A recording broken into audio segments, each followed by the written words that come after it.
নীল ষষ্ঠীর দিন বাবা মহাদেবকে তার পছন্দের এই 5টি জিনিস অবশ্যই অর্পণ করবেন, নচেৎ ব্রত করা আর না করা সমান। নমস্কার দর্শক বন্ধুরা, সনাতন পরিবারে আপনাদের সকলকে স্বাগত জানাই। আজ আমি আপনাদের নীল ষষ্ঠীর একটি উপাচারের কথা বলবো, যে উপাচারটি ভগবান শিবের অত্যন্ত পছন্দের। ভগবান শিব খুবই অল্পতে সন্তুষ্ট হন, এটা আমরা সকলেই জানি।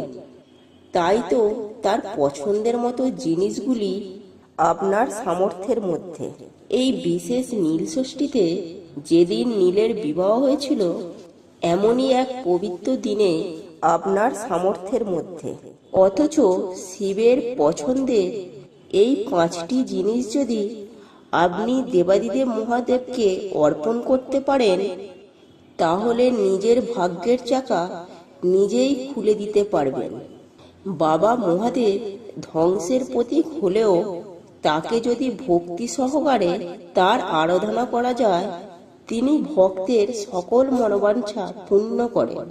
এই কারণেই বন্ধুরা, নীল ষষ্ঠীর মতো পবিত্র দিনটি হাতছাড়া না করে নিজের এবং পরিবারের সকল সদস্যের উন্নতির জন্য নীল ষষ্ঠীর দিন শিবলিঙ্গকে অভিষেক করানোর সাথে সাথে অবশ্যই অর্পণ করবেন তার পছন্দের এই 5টি জিনিস। এই 5টি জিনিস অর্পণ করলে আপনার শরীর স্বাস্থ্য তো খুবই ভালো কাটবে, সেই সঙ্গে জীবনে সুখ ও সমৃদ্ধি যেভাবেই হোক না কেন বৃদ্ধি পাবে। শুধুমাত্র আপনার নয়, আপনার স্বামী এবং সন্তানেরও শরীর স্বাস্থ্য খুবই ভালো কাটবে এবং আগামী বছরও অত্যন্ত ভালো কাটবে। তো দর্শক বন্ধুরা, কোন এই 5টি জিনিস ভগবান শিবের অত্যন্ত পছন্দের এবং আপনার সাধ্যের মধ্যে, এই বিষয়টি জানতে গেলে আজকের ভিডিওটি শেষ পর্যন্ত মনোযোগ সহকারে দেখতে হবে। আর আপনার কাছে আমার ছোট্ট নিবেদন, আপনি যদি সনাতন পরিবারে নতুন দর্শক হয়ে থাকেন আর এখনো পর্যন্ত সনাতন পরিবারের চ্যানেলটি সাবস্ক্রাইব না করে থাকেন, এখনই চ্যানেলটি সাবস্ক্রাইব করে দিন আর পাশের নোটিফিকেশন বেলটিও অন করে রাখতে ভুলবেন না, ভিডিওগুলি সর্বপ্রথম আপনার কাছে পাওয়ার জন্য। তো বন্ধুরা, আর তাহলে সময় নষ্ট না করে ভিডিওর মূল পর্ব শুরু করা যাক। নীল ষষ্ঠী, বাড়ির মায়েরা তাদের সন্তানের মঙ্গল কামনায় এবং দীর্ঘায়ু লাভের জন্য যে সকল ব্রত পালন করে থাকে, তার মধ্যে অন্যতম একটি ব্রত হল নীল ষষ্ঠীর ব্রত। এই নীল ষষ্ঠীর ব্রত, যেটি প্রতি বছর চৈত্র সংক্রান্তির আগের দিন হয়ে থাকে, শুধুমাত্রই সন্তানের কল্যাণের জন্যই যে এই ব্রত পালন করবে এমনটি নয়। পুরুষেরাও তাদের জীবনে আয় উন্নতি বৃদ্ধি করতে এই ব্রত অবশ্যই পালন করতে পারেন। কেননা নীল ষষ্ঠী এমনই একটা দিন, যেদিন ভগবান শিব এবং পার্বতীর মিলন হয়েছিল। সেই কারণে ভগবান শিব তার ভক্তদের প্রতি খুবই সদয় থাকেন। আর এমন দিনে যদি কোনো ভক্ত তার প্রার্থনা করে থাকেন, বিশেষ করে উপবাস থেকে যদি কেউ এই ব্রত পালন করে থাকে, তাহলে তিনি ভক্তের সকল মনোবাঞ্ছা পূরণ করে থাকেন। তিনি এমনিতেই অল্পে সন্তুষ্ট হলেও তার পূজায় সামান্য ভুল ত্রুটি হলে তিনি কিন্তু রুষ্ট হতে সময় নেয় না।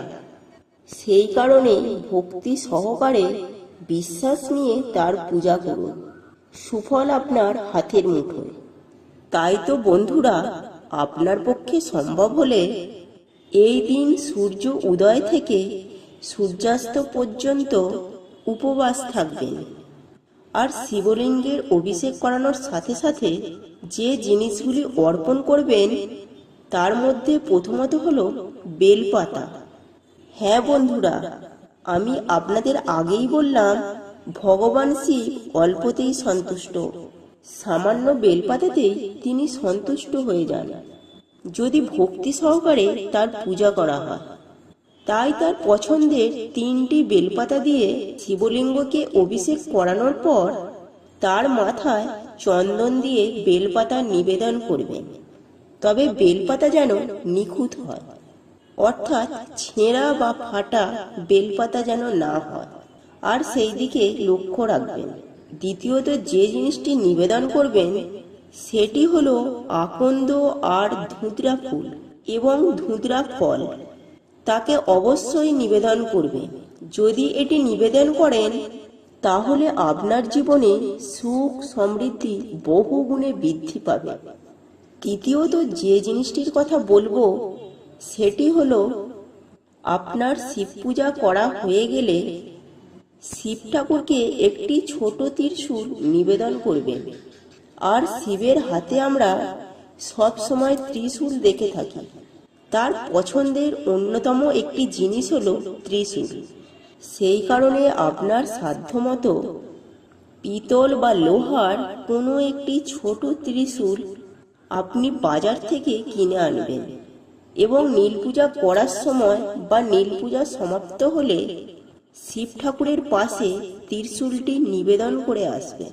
চতুর্থত যে জিনিসটির কথা বলবো সেটি হলো শিবের আর এক পছন্দের জিনিস, আর এটি হলো ডমরু। আর ডমরু হলো এক প্রকার বাদ্যযন্ত্র যেটি ভগবান শিবের অপর হাতে লক্ষ্য করা যায়।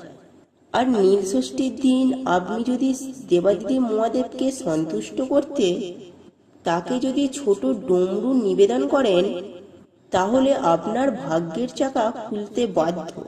সেই কারণেই বন্ধুরা, দেরি না করে আপনার সাধ্যের মধ্যে অথবা ভগবান শিবের এই কয়েকটি পছন্দের জিনিস অবশ্যই তাকে নিবেদন করবেন। পঞ্চমত অর্থাৎ সর্বশেষ যে জিনিসটির কথা বলবো সেটি হলো রুদ্রাক্ষ।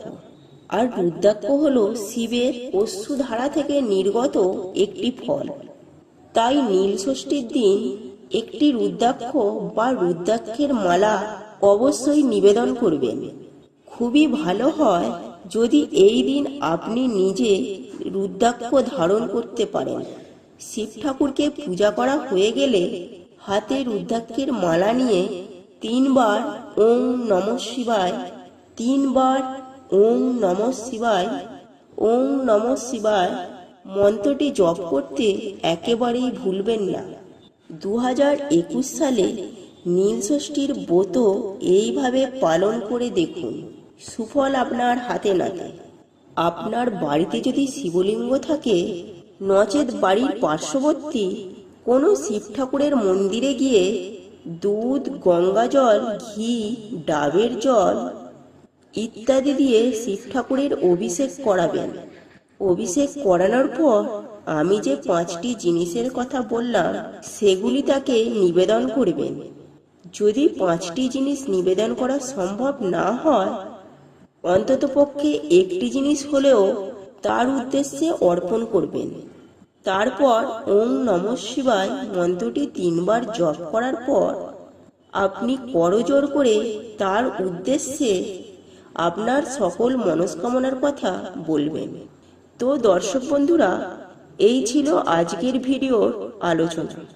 আর যদি আপনাদের ভিডিওটি ভালো লাগে তাহলে অবশ্যই একটি লাইক করবেন এবং আপনজনদের শেয়ার করবেন, যাতে এই ভিডিওটি দেখে ওনারাও উপকৃত হতে পারে। আর যারা সনাতন পরিবারে এখনো পর্যন্ত নতুন হয়ে আছেন তারা অবশ্যই চ্যানেলটি সাবস্ক্রাইব করুন এবং পাশে থাকা বেল বাটনে প্রেস করুন এরূপ নিত্য নতুন ভিডিও দেখার জন্য। নমস্কার বন্ধুরা, আপনারা ভালো থাকবেন, সুস্থ থাকবেন।